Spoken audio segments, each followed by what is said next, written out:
So thanks for joining for another Ultra AHA, and we are well and truly at the business end. I think by the time you watch this, it's going to be definitely around the 10 or under runs to go. So this one was pretty cool because this AHA came to me as I'd completed a run, and it actually was a walk run.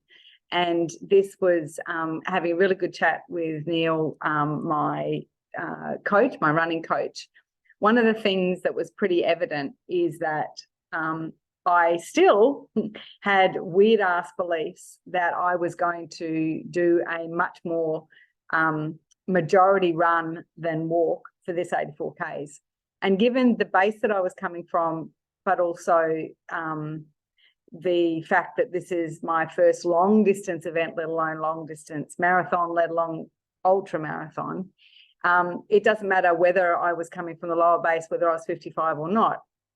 The first one you do is going to have a hell of a lot more walking. So what Neil and I decided was the best thing I could do was to break me in just like a horse. It feels like I'm being forced to do something that is just so at odds. And it's even because I talk about this being an ultra run, and people say to me, how far are you running? And now I've got to be really honest and say, oh, well, it's an ultra walk run. I've even put the walk before the run. So we had an experiment. And in the experiment, I was to actually walk for 2 minutes and run for 1 minute. So a ratio of 2 to 1, but it was actually walking more than running.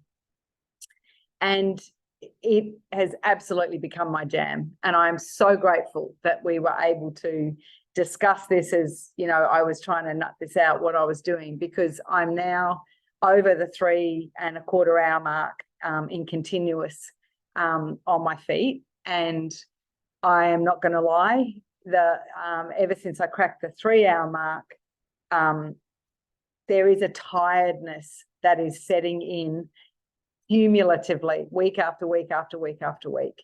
And so recognizing that I am going to need to do more walking than running, giving myself permission to do more walking than running, and breaking my mindset in by even saying that it's a walk run definitely worked. And my recovery after this first walk run of 2 minutes on walking, 1 minute running, my recovery the next day was quite startlingly different.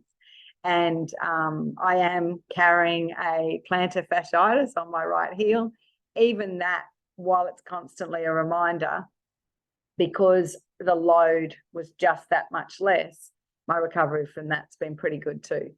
So the reason I'm sharing this for you, and remember, it's my ultra is basically an opportunity to do something that goes right beyond the bounds of what I've ever done before.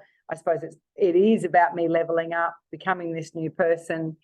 And also the reason I'm sharing with you is because I want you to be able to bring this into your own world and your version of an ultra. The best part of this process that I'm talking about is being a research scientist in your own life. And it reminded me when I did my life coach training with Rachel Wade. And it was about changing your mindset when you look at change to be all or nothing, fixed. I'm going to go and do this and it's only one way. By being a research scientist, that attitude was, okay, I'm going to go and walk 2 minutes, run for 1 minute, and then let's see how this progresses. Let's see how this unfurls, and then determine the next steps. And so it's almost like a hypothesis that I set, right? If I walk more than I run, I'll have less fatigue, my recovery will be better.